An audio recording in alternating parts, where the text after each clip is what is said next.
Welcome students. Now let's start with our first chapter of history, the modern period. Students, history is the study of changing pattern in society. No two periods are alike in history. It is the study of change. The changes that occur over time constitute the essence of history. By studying history, we try to know how things were in the past and how they have changed over the years. Things that we see today have their roots in the past. Not only this, we also study that how the development has been evolved.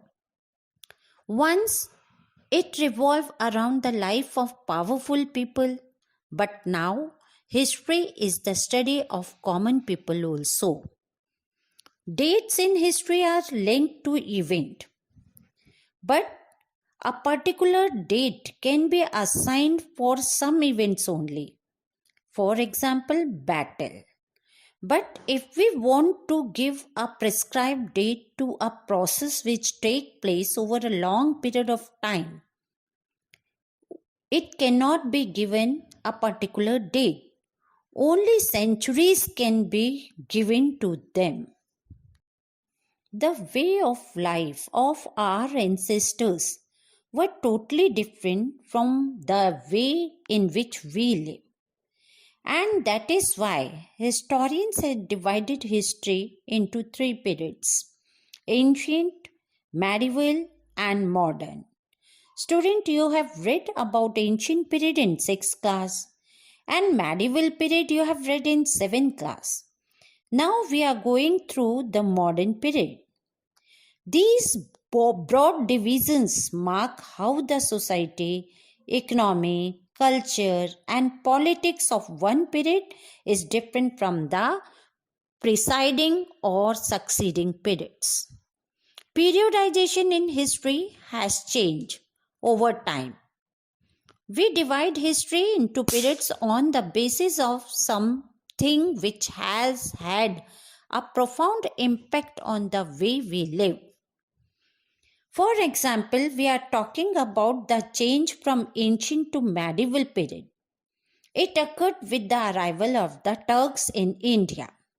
Similarly, when we talk about the change from medieval period to modern, it occurred with the arrival of the British on the shores of India. But society and economies take a long time to change and often cannot be periodized. Let's talk about some defining features of modern period. How this period is different from previous periods. We all know that modern period starts from 18th century. It is generally known as the starting point of the modern period. There were some defining features of this period. They are scientific progress, industrialization, colonization, and urbanization. Or we can also say the growth of cities. These changing trends were first visible in Europe. In course of time, they also exercised a significant impact on India. But beta, we can't give a particular date for that. We can't say that from this date, these all changes started in our country. So these changes are slow and we cannot give a particular time or exact date for these type of changes. So these changes are the defining features of modern period. Now let us start this part with a question. Was the modern period really modern?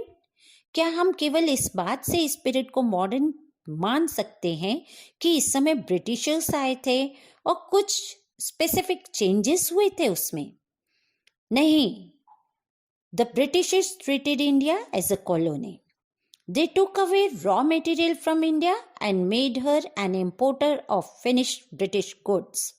So, British rule can hardly be described as modern. It was colonial. Indian historians call this period the colonial period. बेटा, आप भी सोच रहे होंगे, कभी हम एक particular date की बात करते हैं और कभी हम सेंचुरीज की बात करते हैं. अब हिस्ट्री में दोनों में से ज़्यादा इम्पोर्टेंट क्या है? So, student, a span of time is more important in history rather than a precise date. History that was taught a few decades ago was all political history. And in political history, it is easier to define dates for events in that. But for social, economic, and cultural history, specific dates cannot be assigned. Can we pinpoint the day, the month, the year when the feeling of nationalism started growing among the people of India? No, we cannot give a particular date for that because it was the long process and it took lot of time. 4 questions are important in history. Number 1, what happened? Number 2, when did it happen? Number 3, where did it happen? And number 4, how did it happen? Better we can say that we can give a particular answer for first question, but rest 3 questions cannot be answered in a particular way or a correct way because we are not having a precise answer to other 3 questions. We know that the British colonized India, but can we put an exact date to it? Or can we pinpoint a reason and say that it happened here? No, we cannot do that. To put an exact date to processes in history would be to defy the very nature of the subject. Let us come to the sources. The period under study has an abundance of source materials.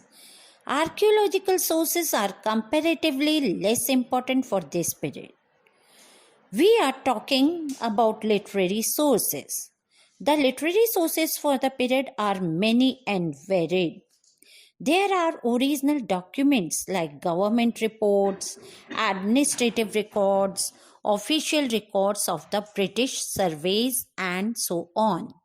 All these records have been carefully preserved in archives and museums.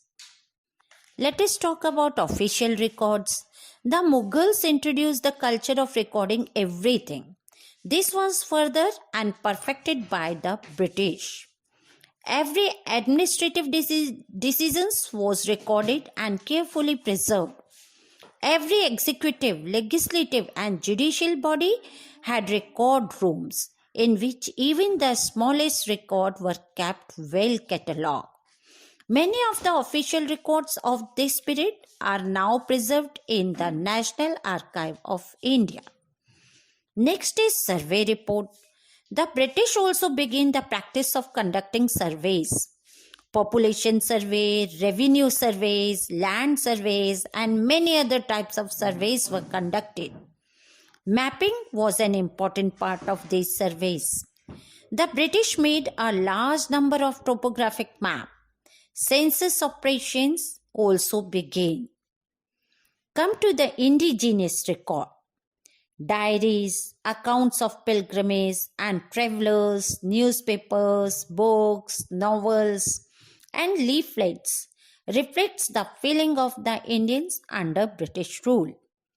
Dadabhai Naoroji wrote Poverty and Un-British Rule in India, in which he highlighted the exploitative nature of the British rule. Newspapers such as Kesari and Maratha also made people aware of the real intention of the British. The modern period in India is associated with the establishment of British colonial rule and the fight we put up against it. The socio-culture changes that came about in India under the influence of the British. Rise of nationalism in India which ultimately lead to India becoming a free nation. This is what we are going to read in this chapter and in this class. Thank you.